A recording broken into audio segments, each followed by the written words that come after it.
Let's talk about how methylene blue works, which is interesting, but you have to have a little bit of an understanding of cellular function. So inside your cells, you have something called a mitochondria. And a mitochondria is, I liken it to the battery pack of a car, or kind of the spark plug of that car to function. Mitochondria basically make the electrical activity needed for that cell to function and perform. And so sometimes under chronic trauma, stress, illness, injury, whatever have you, the mitochondria or the battery pack will decrease in its voltage and in its shelf life, therefore. And there's something in particular called a cytochrome C, oxidase. It's an enzyme that works within the production chain factory of the mitochondria. And that in particular is the pain point of where your methylene blue will help assist port function. So if you give methylene blue to the cell, what it basically does is it helps to regenerate the electrical activity donated at the level of the cytochrome C oxidase enzyme. That will then allow all the cogs in the wheel to be refunctional or to be back to optimized speed and outcome. And it will help in general promote the longevity of that cell and its oxidative performance and its function. So interestingly, when you give your body methylene blue, the methylene blue scavenges throughout your body because all of your cells have a mitochondria.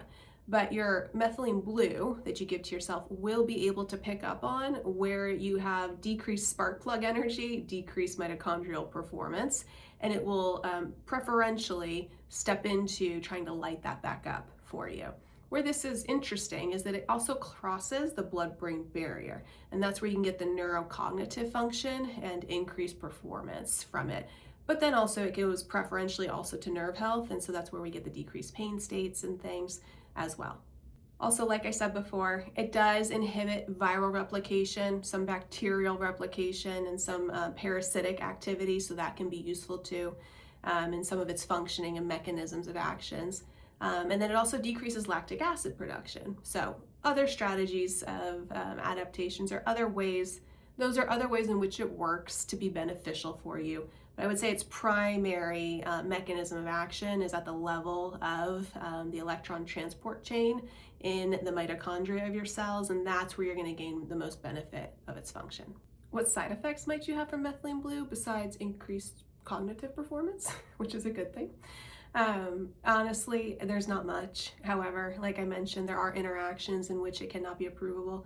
I should add to those categories besides using certain classes of antidepressants, and then besides having a G6PD deficiency, it would be also breastfeeding or pregnancy, which is probably standard and common to think about. However, the most common side effect that you will experience if you do use methylene blue, whether through dropper form liquid, through troche, or the oral capsule as we would prescribe to you in its most common form of compounding method, you actually will pee out. Don't get mad, and it will go away in 24 hours after you've delivered your last dose, but you will pee out kind of a green color blue. So don't be shocked, don't be scared or surprised. And obviously it comes out of the toilet water. You can just flush it down. So you might even sweat it out a little bit if you were in a sauna, and it might look a little discolored. So that would be a caveat, ladies, perhaps, maybe men too. Maybe don't wear a white shirt in the sauna, or maybe don't wear a shirt at all. Wear a sports bra. But that definitely can impact a little bit of its excrement, sweat, and urine. Methylene blue can in its coloration for you. So surprise, but not surprise, because you'll be informed. Anyways, all right, if methylene blue sounds interesting to you, if it sounds like something that could be useful for you in either a chronic state of illness or wanting to maximize your longevity of health, please reach out to us at Kaylin West. We'll talk about your unique conditions that you have going on, your unique dosing, and then we'll get some blood work to make sure you're approved for it and see how you do.